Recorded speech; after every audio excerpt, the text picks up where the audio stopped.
Your life.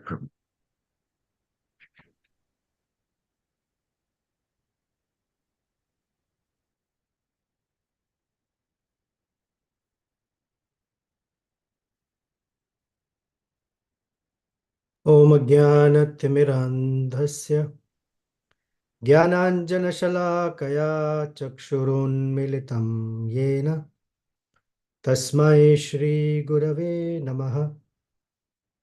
श्रीचैतन्यमनोभीष्टं स्थापितं येन भूतले स्वयं रूपः कदा मह्यं ददाति स्वपदान्तिकं।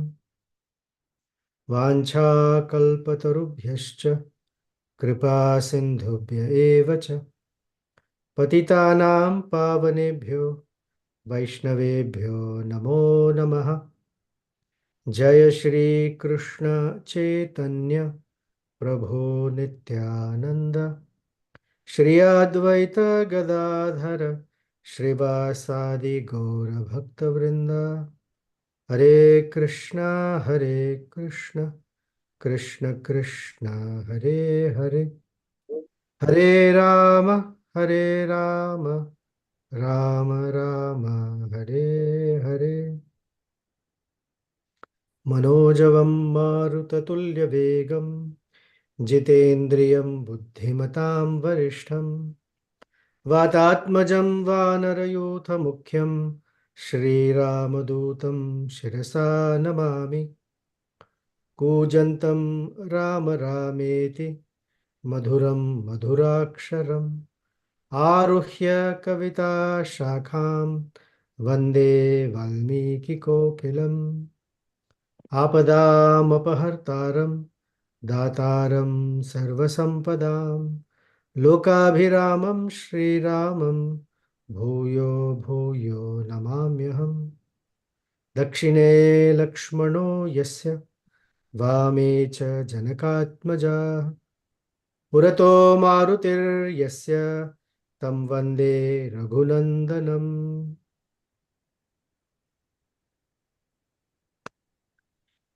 This chapter, chapter 54, is considered one of the most exciting and perhaps the most pivotal chapter in the Sundara Kanda. Prior to this chapter is the entire episode of leaping across the ocean, searching for Sita Devi, meeting Sita Devi, speaking to her, getting to meet Ravana. After this chapter is returning back to the shore of the ocean, meeting all the Vanaras, going back to Sri Ramachandra and Lakshmana and reporting what or who he saw and what he did.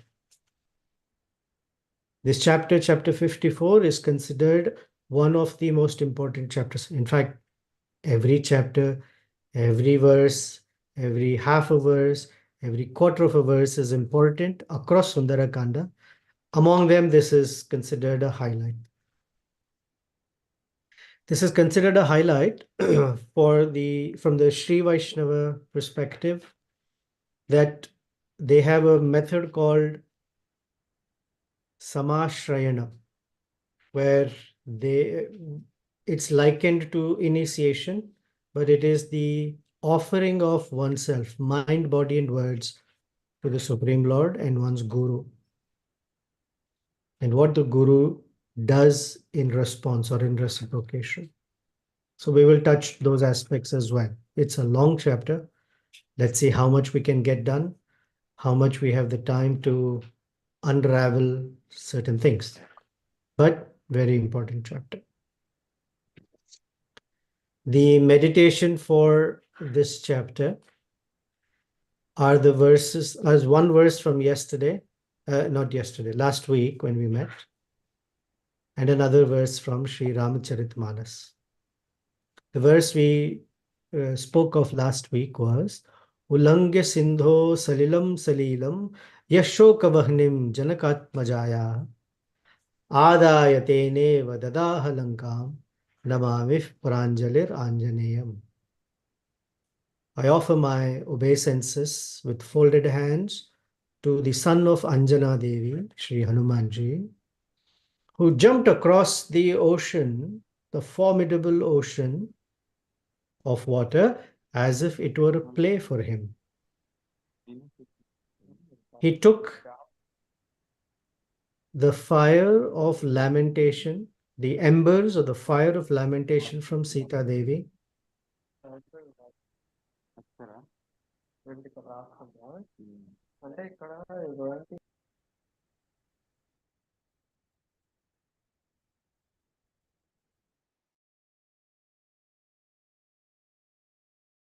Prabhu, sorry, can you unmute? yeah. He took the embers of the fire of lamentation from Sita Devi and burnt the entire Lanka.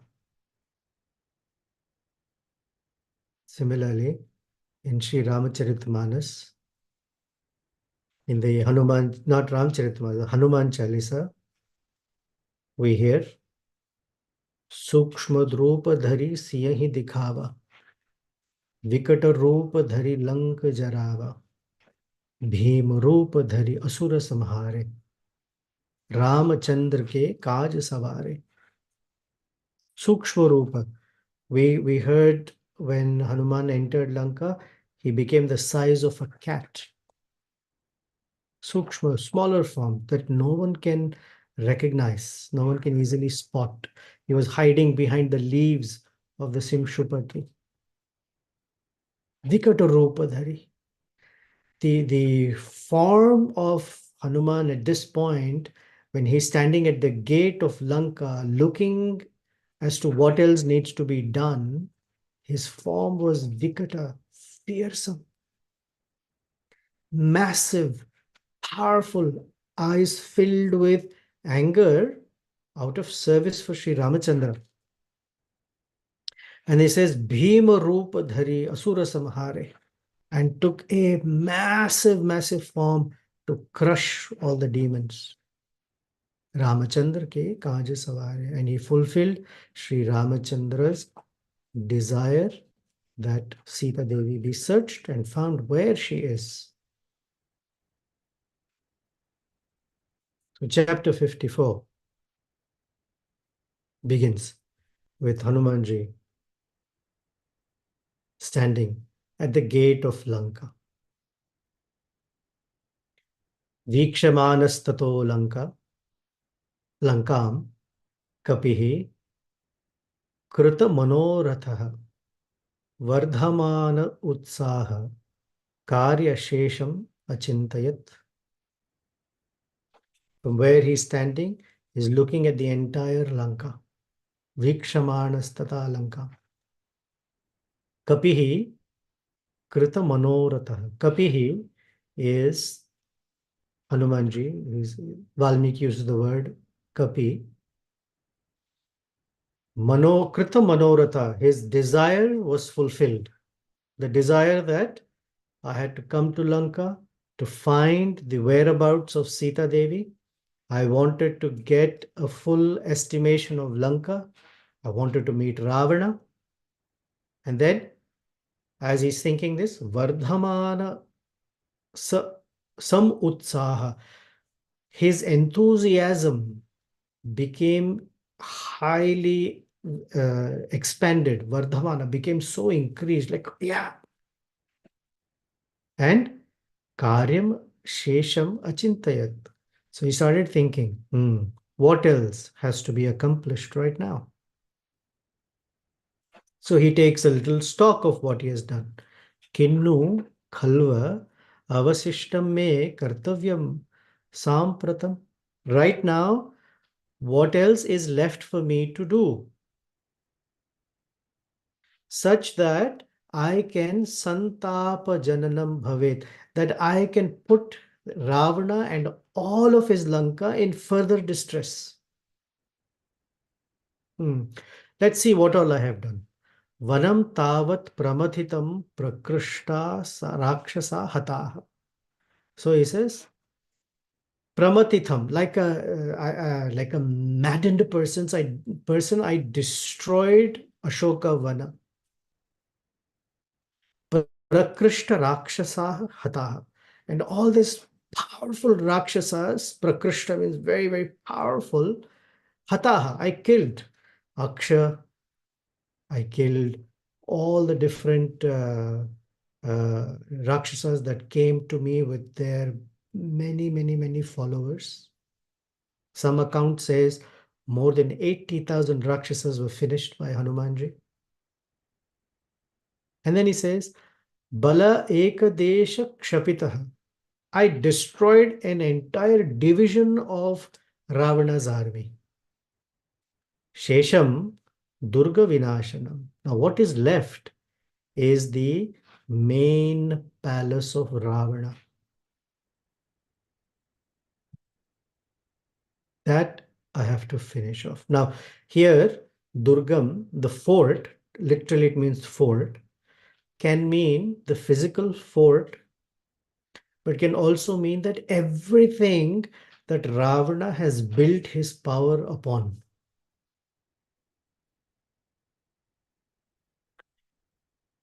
We're going to look at chapter 18 from Bhagavad Gita, text number 14, where Krishna says, Adhishtanam tatha karta, karanam cha pratak vidham, vividhascha prathak cheshtaha, daivam chavatra, daivam chaivatra panchamam. Daivam cha eva atra panchamam. The fifth entity is Daivam, the Supreme Personality of Godhead, or Providence if you want to be more general.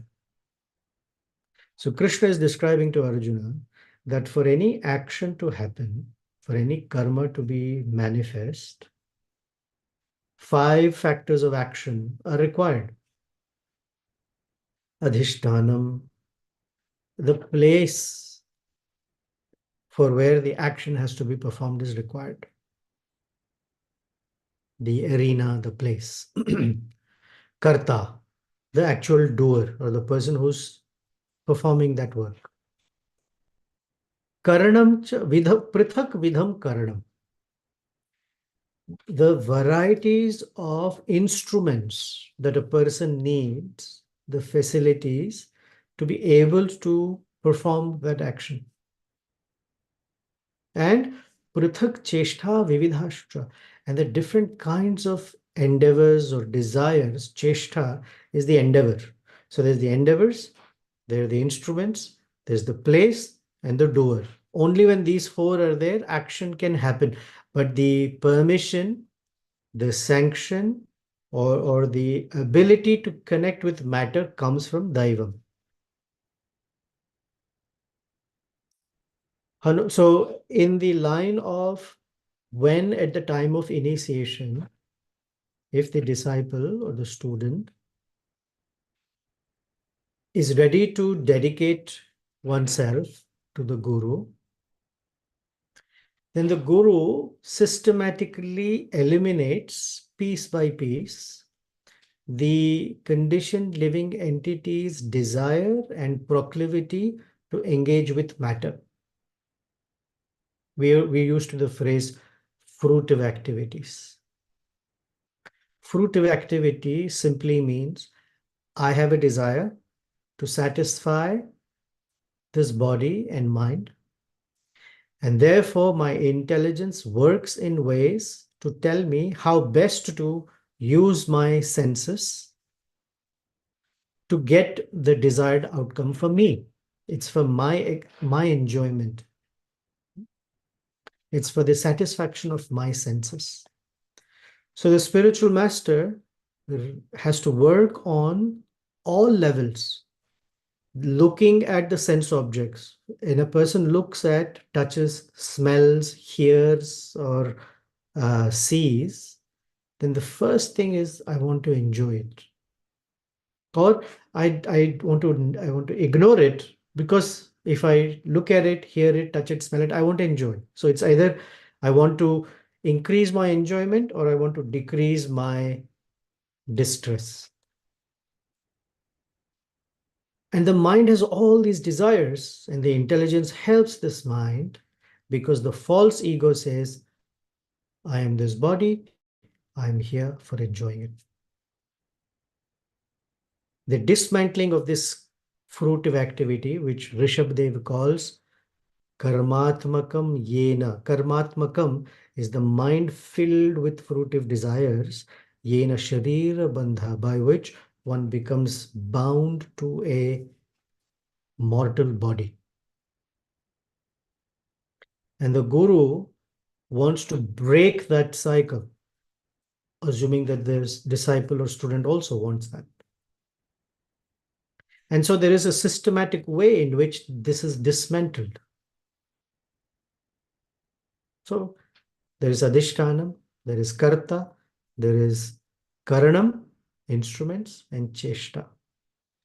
Now Hanuman, who is the Guru for Sita Devi, who has this intense burning desire to unite with Sri Ramachandra, has to dismantle this entire thing called Lanka, where she's trapped, where the Jiva is trapped. So Vanam Tavat Pramathitam. So this Vanam, Ashoka Vana, is a pleasure garden. It's the facility which, in one sense, you can map it to uh, Karanam. Actually, it is the Cheshta, the endeavors. Because this Ashoka Vana, where Ravana would gather with all of his consorts and drink, wallow in sensual pleasure like anything. The entire environment was created to heighten his sensual enjoyment for all of his senses, for the ears, for the eyes, for the nose, for the skin, for the tongue. It was designed, and he would completely wallow in it. So the first thing was that Hanumanji destroyed that Vanam. The second are all the Rakshasas who come to facilitate and protect that Vana and protect Ravana's interests. These are Karanam, facilities, instruments. Prakrishta, Rakshasa, Hata, Hanuman dismantled that as well. Bala Eka Desha Kshapitam. And an entire piece of the army was also destroyed, which is part of this factors of action. And finally, Adhishtanam, that place from where all of this is happening, has to be destroyed. So in one sense, it runs parallel to the message. Exact mapping is hard, but you get the idea that fruitive activity and fruitive mentality begins with looking at or changing the way one sees the sense objects. So let's take an example. Before any of us began the process of bhakti, if we were to buy a fruit from the market, the first thing would to bring, even to look at the fruit in the market, say, oh, that's such a juicy mango, or whatever fruit that is. Today's mango season. So such a juicy mango. I can't wait to enjoy it, get it home, wash it, eat it away. First thing. Or a flower, walking away, you look at a flower, want to smell it, enjoy the beauty, you smell it. We're the enjoyers. By Prabhupada's teachings, the first thing is when you look at a sense object, we're to say, oh, this is Krishna's creation. For me to accept the taste of the mango or the fragrance of the flower, I need to first offer it to the Lord.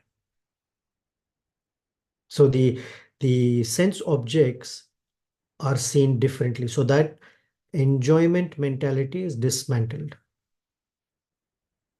I enter a temple, I offer my obeisances. I may not give up my fruitive desire just yet, but from the bodily perspective, at least I'm bowing down. I offer respects and regards to Vaishnavas. But deep down, I may have my insecurities and my prayers. Please make this happen. Please don't make that happen, etc. Then one starts seeing the house as a place of worship, not just a temple. We see the devotees as worshipable. We see other human beings as also parts and parcels who deserve respect, who deserve service, who deserve to not be condemned by us. Jiva Hatya. Then living beings, dogs and ants and flies and bugs, and things change. Our view things because, oh, these are all Krishnas. And that's part of the development of I am also a servant of Krishna.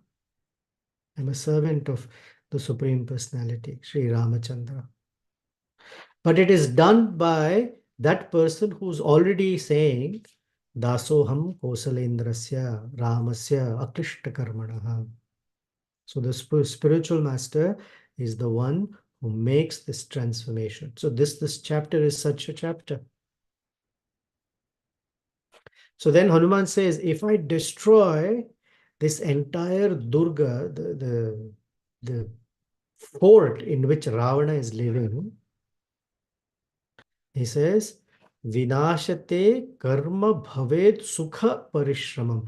Then my entire effort will be blissful, sukha.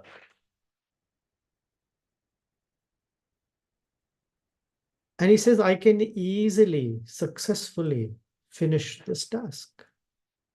Now, just something to remember. Among all the living beings in the entire universe, there are great, great demigods, so very powerful. Agni, Ayu, Indra, Chandra, Surya, Varuna, etc. They're very powerful in managing the affairs of the universe. They can move big planets. They can burn an entire universe. They can nourish the universe. But one thing that they can't do and they don't do, that only is a function of a bhakta, is to transform the ego of another conditioned being. Therefore, the spiritual master is worshipped even higher than the demigods. In fact, we don't worship the demigods because if you worship the guru, then all of the demigods are automatically worshipped. The most difficult task is to transform the false ego of a conditioned being. Or devata chittana hare. One doesn't have to consider the pleasure or displeasure of all the other demigods. Hanumat ek, just for Hanuman, if one worships Hanumanji in that spirit of, one doesn't need to.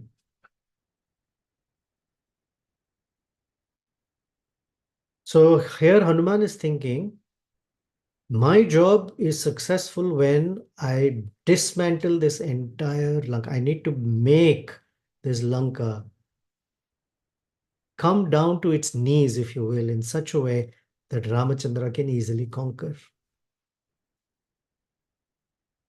So then he's looking at his tail.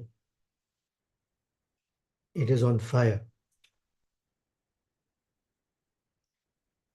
And he says, Yo hyayam mama langulyo deepyate havyavahana.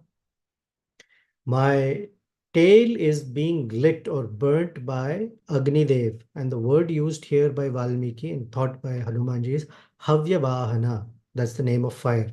Havya is Havi, is what you offer to the fire. Vahana is the vehicle. Agni is the vehicle that takes all the offerings we discussed last week. So if you say Idam Indraya Swaha, Idam Namama, then Agni is to take that offering to Indra. Idam Vishnave Swaha, Idam Namama, then he takes your offering to Lord Vishnu. He's the carrier. So Hanuman is looking at this fire at the end of his tail and he says, Havyavahana. I am going to now offer to Sri Ramachandra whatever this conditioned being has, and Agni will carry it because the living entity who wants to perform initiation, where we say the final where the banana is put in the fire, we say it is Purna Ahuti. It is a full offering. And Hanuman saying, I will receive it or invite Agni to take it to Sri Ramachandra. Havyavahana asya santarpanam nyayam kartum ebhir garhatotamaha. I will destroy, I will burn this entire Lanka from this fire on my tail. Now let's pause for a moment. Agni plays such an important role in the entire Ramayana because Agni uh, represents jnana or knowledge or speech, all of that. We are used to hearing a verse from Srimad Bhagavatam, Krite yat dhyayato Vishnu, Tretayam yajato makhai, Dvapare paricharyayam, Kalau tad Hari Kirtanat. Hari Kirtanat means within the Hari Kirtan, something can be accomplished that was accomplished in Krita Yuga, in Satya Yuga, through Dhyanam on Vishnu. Krite yat dhyayato Vishnu. The same Tretayam within Treta Yuga, yajataha makhai, by engaging in fire yagya. You see the reference to yagya in Treta Yuga. This is where Ramayana is, when Ramayana is happening. Dvapare paricharyaya. Paricharyaya means being a servant, being a menial servant to the deity and performing temple deity worship. Kalau in Kali Yuga, tad Hari Kirtanad. Within Hari Kirtan, all of this can be achieved. So we also engage in Samkirtan Yagya. There is a fire. There is an offering. There is the delivering of the offerings to the Supreme Lord. The tongue is considered the spoon that carries the sweet or tasty ghee of the holy name that is poured into the altar or the yagya pit of the heart where the fire of bhakti is burning. And the offering is carried to the lotus feet of Sri Radha and Krishna, or Sita and Ramachandra, or Lakshmi Narayana, whoever is the Ishtadeva, Lakshmi Narasimha. So the same yagya in which Havya Vahana, it's that Agni that carries. So because it is Treta Yuga, plus you cannot perform an offering without Agni's presence. Even now, even with Sankirtan Yagya, we perform a fire yagya, where we invite Agni to carry the offering. So Agni plays such an important role. In the Balakanda, the entire Ramayana begins with performance of a yagya by Dasharath Maharaj. Ashwamedha yagya, Putra Kameshti yagya. In the middle of Balakanda, Ramachandra comes to protect the yagya of Vishwamitra in Siddhashram. At the end of Balakanda, Ramachandra marries Sita Devi in the presence of Agni. Then there's Agni even in Aranyakanda and all that. We'll skip that. Ramachandra made friendship with Sugriva in the presence of Agni. Hanuman had lit that fire. Come down to Sundarakanda, and the entire Lanka is set ablaze by Hanuman. Later in Yuddhakanda, Sita Devi walks through fire. So Agni's role, so this entire idea of yagya has to be or is an integral part of a living being's life.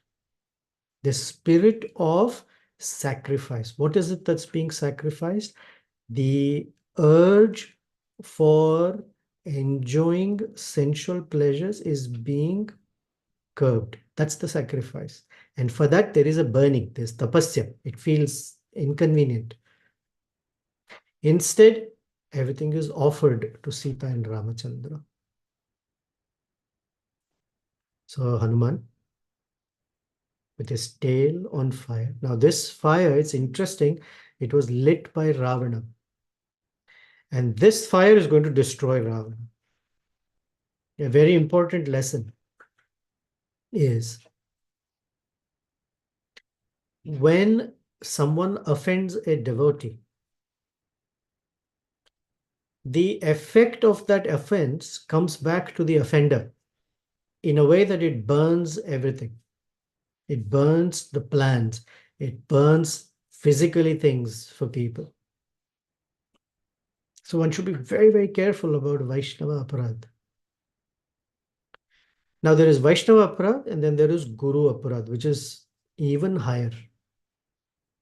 Here, Hanuman, who's playing that role, Ravana has lit Hanuman's tail on fire.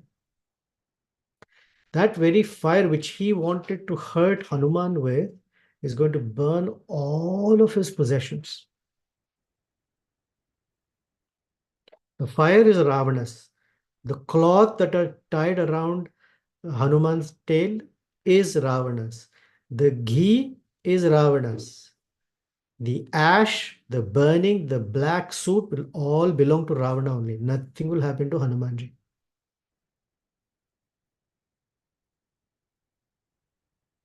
In the Bhagavatam, Vrikasura, who meditated for a very long time, got a benediction from Lord Shiva that if I touch anyone's head, it should burst into thousands of pieces. And because he had performed such a tapasya, Lord Shiva said yes. And this fellow wanted to test whether or not Lord Shiva's words were true. And so he said to Lord Shiva, I want to touch your head. That is the aparad that he got.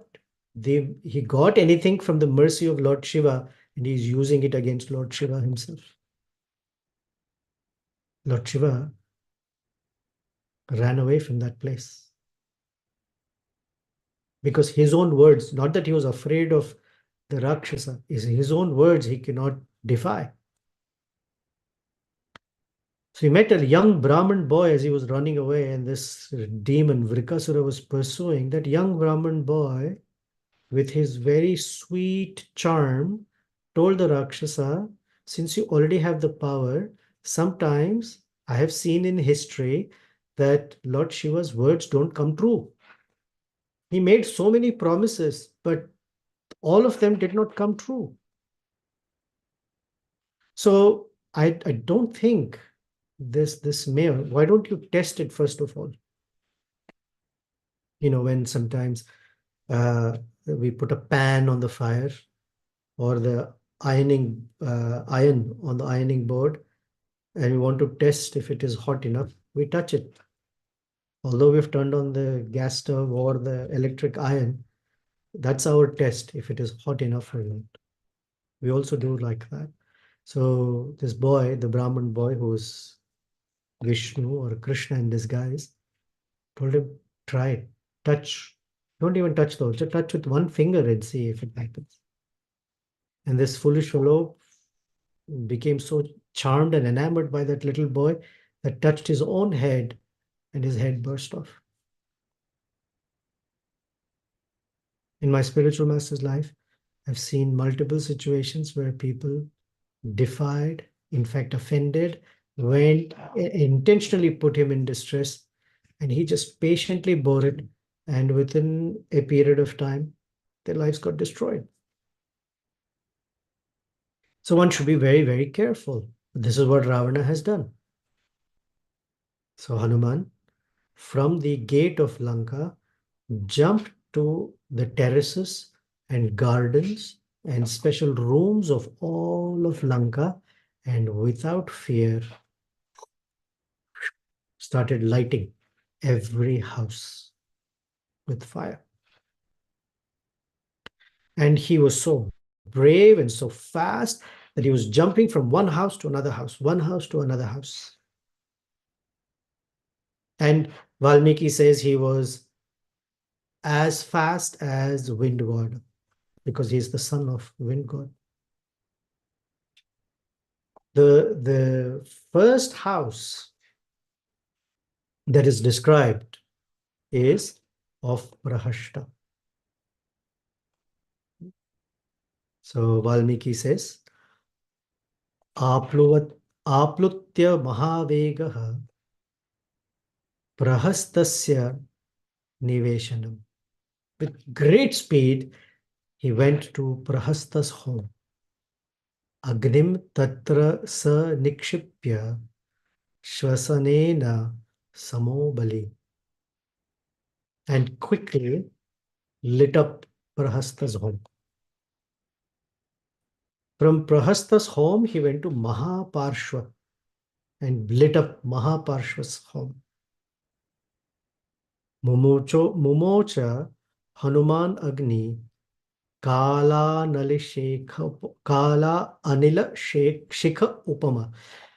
Hanuman looked like, not that he looked like the feisty fire at the end of destruction, at the beginning of destruction of the universe. Kala Anala Shikha Upama, like the tongue or the flame at the at the beginning of destruction. So Prahasta's home first. Prahasta means one with big hands, powerful hands. For activity to be performed, they're called kara, because they are the ones by which one performs karma activities. Parshva means the sides. Mahaparshva, with very powerful sides. And these are the two that are burnt first. According to Sri Vaishnava Samashrayanam, the fire, there is a branding of the Shankha and Chakra of Lord Vishnu on the shoulders of the initiate. So it is Agni, Mahaparshvas on the sides, Parshva means sides, and Prahasta, the disciple has to offer obeisances and offer in the Agni that yes, I will from now on accept the words of my spiritual master as my life and soul. I will guide my life according to the instructions of my Guru. Bhaktivinoda Thakur says Gaudiya Vaishnavas also go through these Pancha Samskaras slightly differently, but the same spirit of it. So then, after Prahasta, then Mahaparshva, Hanuman went and burnt down Vajradamstras. Then Sukha, Sarana, Shuka and Sarana, sorry. These are two spies who will come later during Yuddha Kanda. Then Hanuman went to Indrajit's home, burnt it down. Jambumali's home, Sumali's building. And as he's going from one building to another and finishing up, burning away, the Valmiki gives us a list of all the people's homes that he burnt away. Rashmiketu, Surya Shatru, Rashmiketu, Surya Shatru, Hrashvakarna, Vajjadamstra, Romasa, Yuddhonmata, Matta, Dhvajagriva, Vidyutjihva, Hastimukha, Karala, Pishacha, Shonitaksha, Bloodshot Eyes, Kumbhakarna, Makaraksha, Yagna Shatru, look at the name, Yagya Shatru, Brahma Shatru, Narantaka, Kumbha, and the very wicked Nikumbha. However, the only person whose house was not touched by Hanuman was that of Vibhishana. Valmiki says, Kramamana Krameneva Dadaha Haripungavaha. Kramana, Kramamena, Kramana. Moving from one to another in order, one by one, one by one. Krameneva, one after the other. Dadaha Haripungava, the elephant among monkeys. Is compared to is the Pungava, not elephant, sorry. Pungava means the bull among monkeys. He is considered Pungava is a bull is such an animal. Technically, it's an ox who has a very high hump, large horns, massive body, and when the ox walks, there is nothing that can stop it. So he's moving with such force, not only speed, but force that nobody can stop him. The only house that was not burnt, he says, of Vibhishana.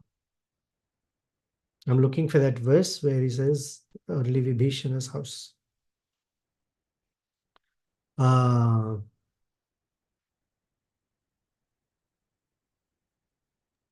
Verse 16 from yeah, thank you. Last one. Varjayitva. I just read the last line. Varjayitva Mahateja Vibhishana Gruham Prati. Varjayitva. He left Vibhishana's home. He says Mahateja. The reason he left Vibhishana's home is, of course, Vibhishana, Hanuman could assess that in the entire clan of Ravana, Vibhishana is the only one who is dharmic, which means within the spiritual master can recognize that within this person, there may be so many different negative aspects about desire for enjoyment, sensual weakness, aspirations for money, for fame, all of that may be there, but there may be some glimmer of something nice that he can use in the service of the Supreme Lord. The spiritual master has almost X-ray vision. He can scan through the living conditioned being's personality and can catch and pick, and that is not dismantled, that is used for service. So Vibhishana represents that there is some goodness in every being. So Varjayitva Mahateja Vibhishana Gruham Prati Kramamana Krameneva Dadaha Haripungavaha. Man, I didn't even get through 16 verses. Teshu Maharheshu Bhavaneshu Mahayashaha Gruheshva Vriddhimatam Mriddhim Dadaha Sa Mahakapihi.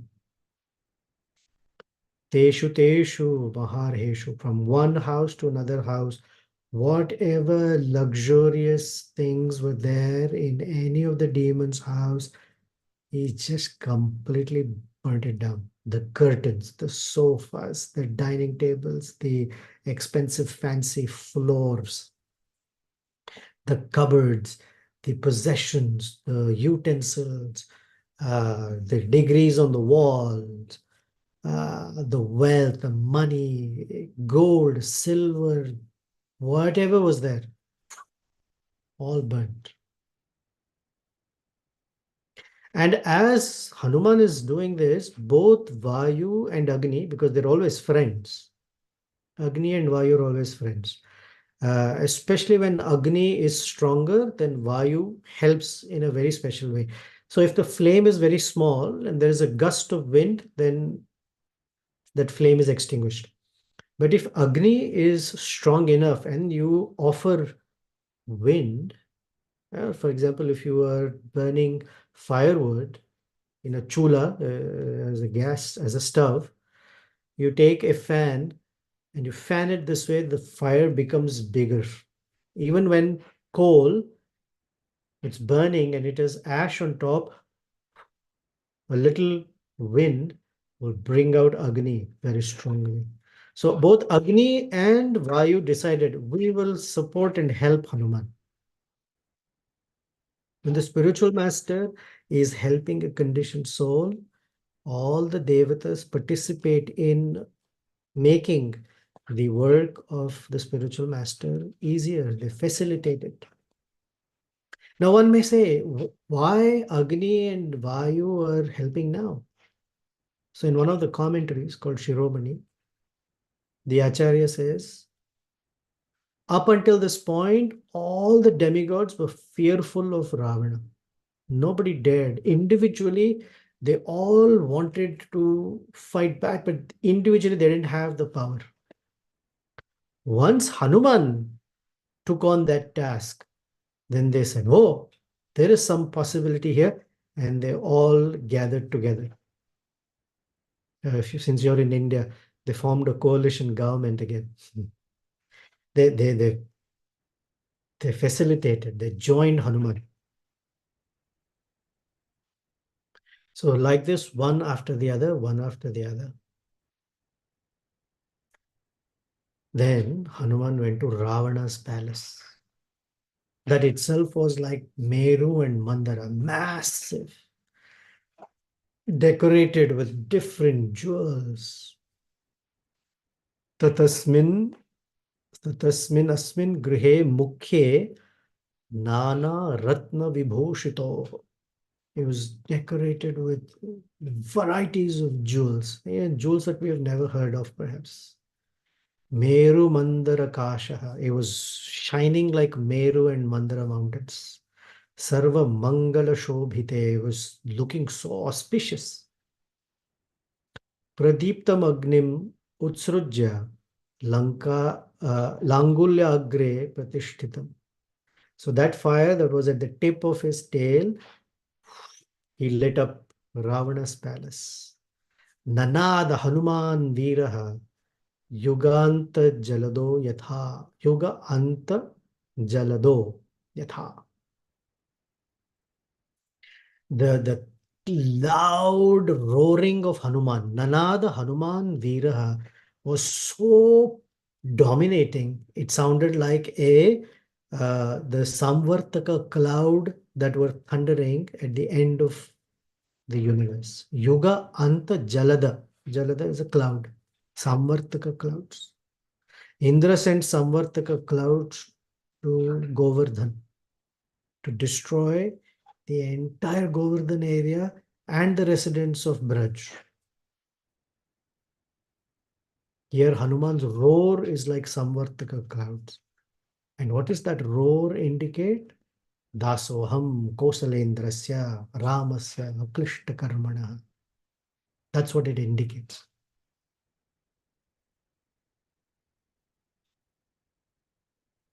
So this fire is spreading throughout Lanka, and the entire citadel of gold is called Swarna Lanka, made of gold. Everything is embedded, everything for him is in gold and filled with pearls, rubies, diamonds, sapphires, garnets, cat's eyes, coral, crystal, everything looking dark, black, full of soot.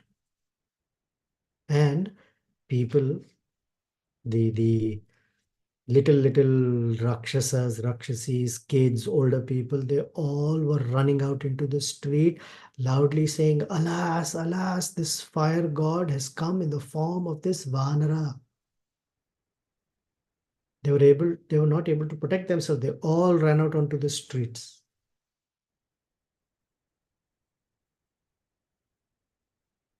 And the scene is really horrific. Some of the female demons who couldn't tolerate the heat of the fire in the house and the smoke jumped out of their windows of burning mansions. Some were holding their breastfeeding babies in their arms and running away because they couldn't do anything. Their hair was let loose as they were shouting and jumping off buildings.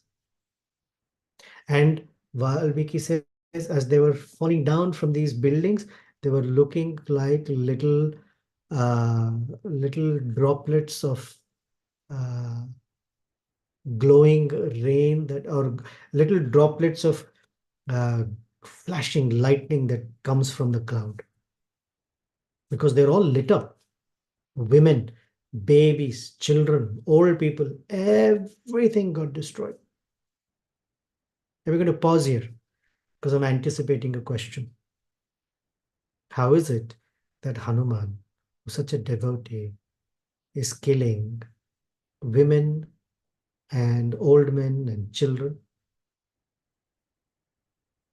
And the answer here is, this fire is not Hanuman's responsibility. This fire is Ravana's responsibility. He lit it. A person must be very, very conscious that when they don't curb, instead of let, when they don't curb the fire of their own lust,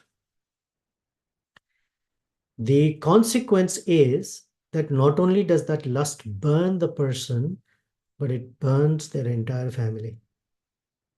It burns their entire possessions.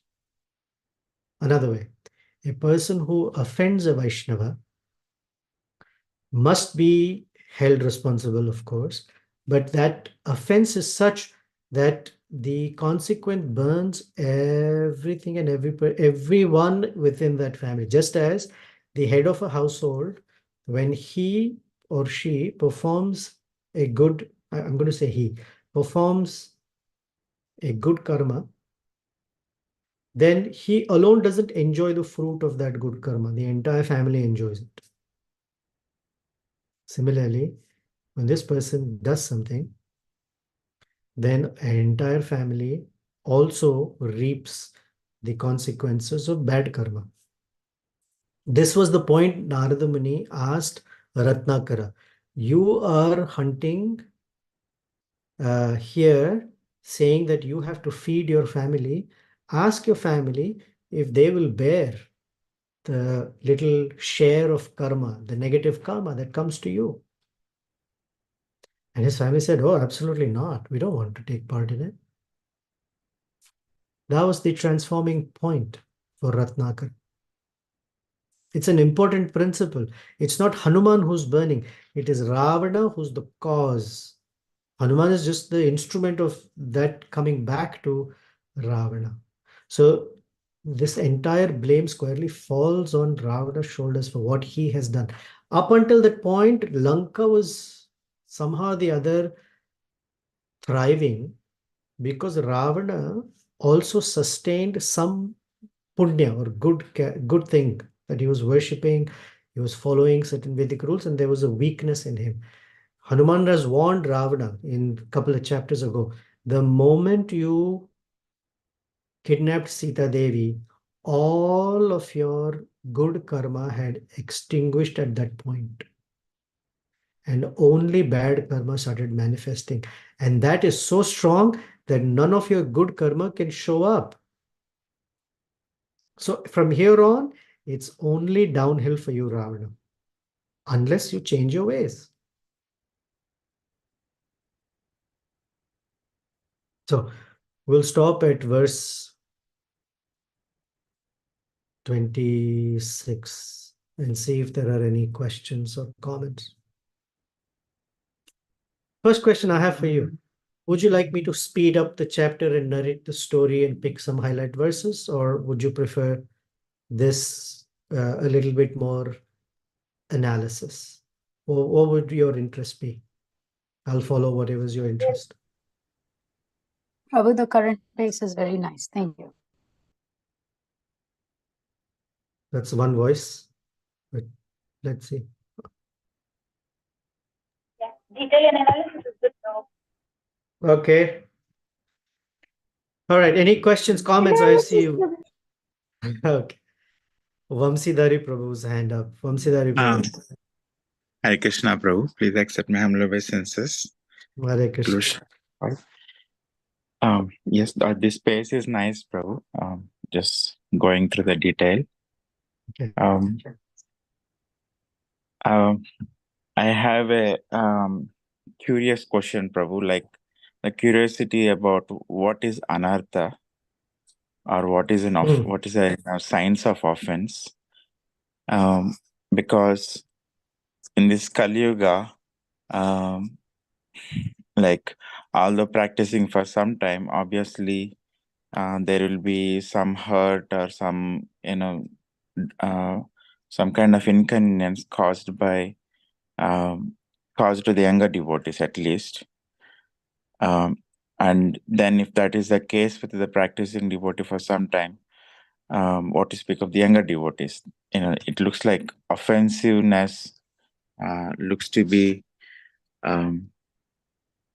unavoidable.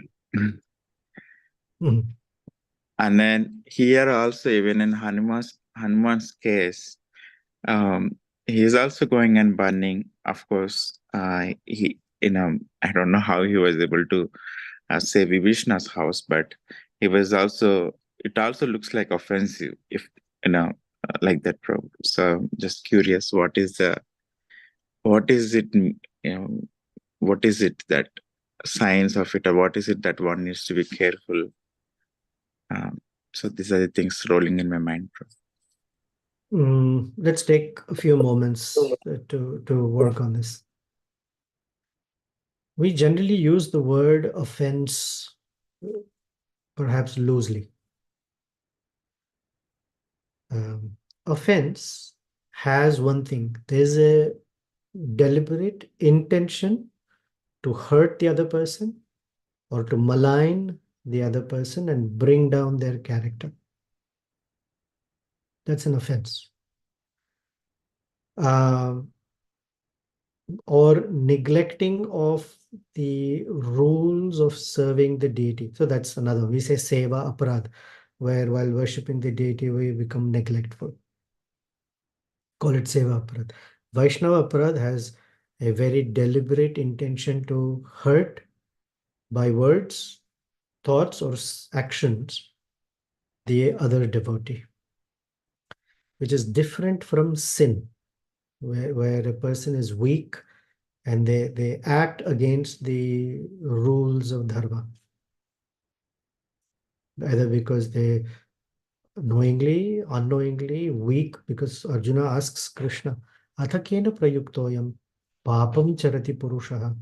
Why is it that a person commits sin anichan api, even if I don't have a desire, baladiva niyojita, as if some force is engaging me in it. So Krishna says, Kamesha, Krodhesha, Rajoguna, Samudbhava. Sin is different from offense. We generally mix and loosely say offense. And the other person will say, oh, I got offended, or I hope I did not offend him. Offense has an intent, deliberate desire to do something against the other devotee. Now, unintentionally, something can happen and the other person can feel offended. And in a touchy, sensitive area, people can easily get offended. But I don't necessarily think of that as, my understanding of it is not necessarily offense. Now, someone may say Rupa Goswami was in meditation. Now, as one goes higher in one's bhakti, the room for mistakes becomes a little narrower progressively.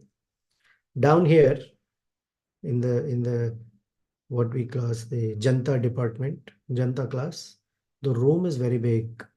Multiple mistakes are not taken so seriously. As one progresses, then the system becomes very, very sensitive. Little things will create something.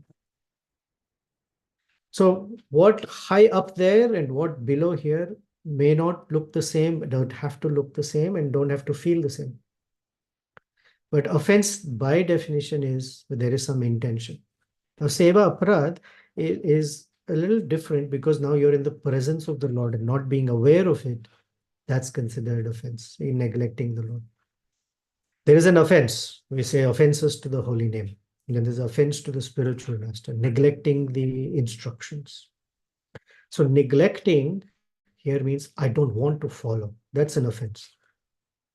But inability to follow may not come as an offense necessarily, because the intention is I want to, I'm unable to, I didn't understand it, I haven't seen it, or I didn't grasp it well enough.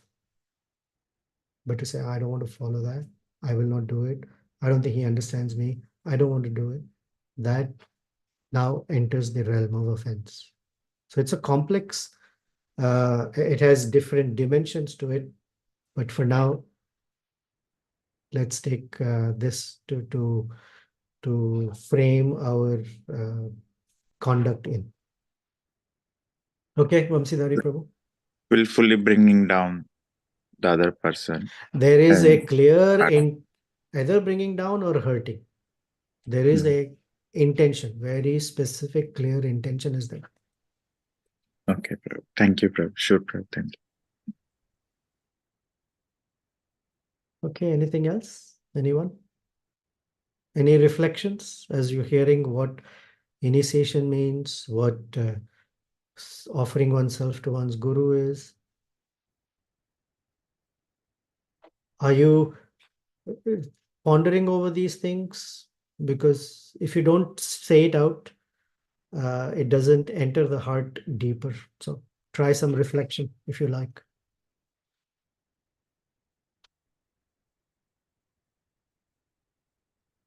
Okay, nobody? No problem. We'll see you again next week. We will continue in this chapter.